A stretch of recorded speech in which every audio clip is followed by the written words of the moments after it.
Magandang araw! Eto na naman nga tayo sa panibagong luto serye with yours truly, Nanay Ella. And for today's menu nga, naisipan kong magluto ng ginataang gulay. O diba, akala mo naman talaga kung sinong magaling magluto, umaasa lang naman sa panonood ng kung ano-ano.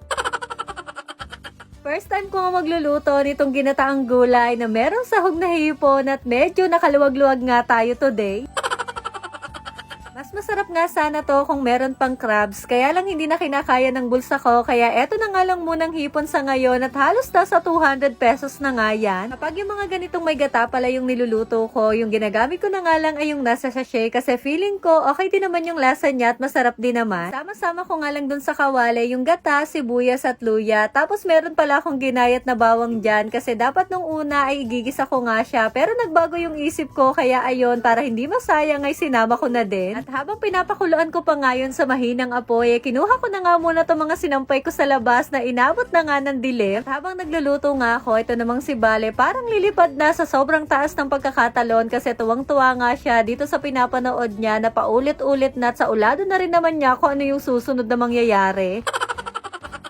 Nung medyo malapot na pala itong gatang sinalang ko, ay naglagay nga lang ako ng asin at paminta. Tapos ayan, nilagay ko na nga rin tong kalabasa para mas mauna na nga siyang lumambot. Ganito nga daw yung tamang way para hindi ma-overcook yung hipon. At nung malambot na nga tong kalabasa, ay nilagay ko na nga rin to. Tapos naglagay na nga rin ako dyan ng ilang perasong sili at sinunod ko na nga rin itong sitaw.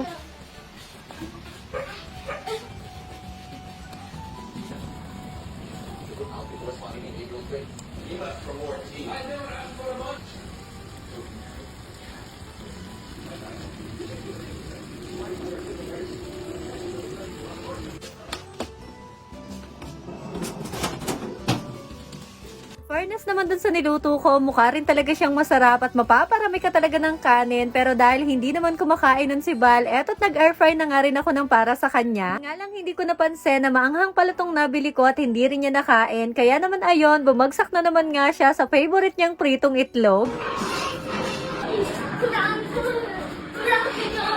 Pagkatapos nga namin kumain, eto naman yung next project na ginawa ni tatay sa hagdan at dahil ang dami na rin kasi talagang nagsasabi na maglagay na nga kami dito ng rubber nozzle para na nga rin sa safety ni Bal. 2 peraso na nga pala yung binili ko at halos sumakto lang talaga siya dito sa hagdan at ayan ang tatay niyong masipag, kahit pagod galing trabaho ay trabaho pa rin nga pagdating dito sa bahay. Huwag niyo na nga lang po munang pansinin yung makalat na wiring natin, nasaksakan nga ng TV doon at pati na nga rin yung mga cabinet dito sa ilalim ng hagdan kasi hindi pa po natin kayang isingit yan sa ngayon. Anyway, eto pala yung mga rubber nosing na binili namin at medyo matigas nga siya at makapal din, pero madali lang din naman siyang putulin at ginamitan nga lang yan ni tatay ng gunting. Yung ganitong kulay pala yung pinili ko para syempre pasok pa rin sa team natin, pero kung gusto niya naman, meron pa naman sila nitong iba't ibang kulay na available pa. Tapos ayan, nung nakat na nga yan ni tatay sa tamang sukat nitong hagdan ay dinikit na nga rin niya gamit itong no more nails. Anyway, sa mga magtatanong, 295 pesos po yung bili ko ng kada isa nitong rubber nosing at 2